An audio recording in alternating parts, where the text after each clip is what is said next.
कोल्हापुरात नशिली इंजेक्शन विक्री करणाऱ्या दोघांना अटक, 1,74,000चा मुद्देमाल जप्त, कोल्हापूर LCBची कारवाई. कोल्हापूर जिल्हा पोलिसांच्या स्थानिक गुन्हे अन्वेषण शाखेने आज गुरुवारी दिनांक 25 सप्टेंबर रोजी मोठी कारवाई करत नशिली एम्फेटरमाइन सल्फेट इंजेक्शनची बेकायदेशीर विक्री करणाऱ्या दोघांना रंगेहात पकडले.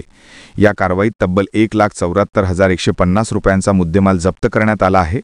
जिल्हा पोलीस अधीक्षक योगेश कुमार गुप्ता यांच्या आदेशानुसार अंमली पदार्थांच्या विक्रीविरोधात विशेष मोहीम राबवण्यात येत आहे.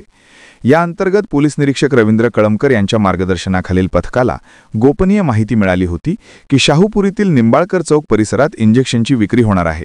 त्यानुसार छापा टाकून 2 इसमांना अटक करण्यात आली.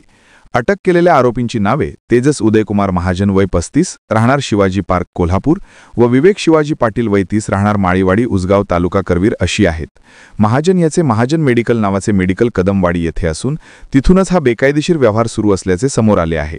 त्यांच्या ताब्यातून 75 नशिल्या इंजेक्शनच्या बाटल्या, ॲक्टिवा मोपेड व मोबाईल असा मुद्देमाल जप्त करण्यात आला आहे. सदर इंजेक्शन विक्रीसाठी वैद्यकीय परवानगी नसल्यामुळे आरोपींवर NDPS कायद्यान्वये शाहूपुरी पोलीस ठाण्यात गुन्हा दाखल करण्यात आला आहे.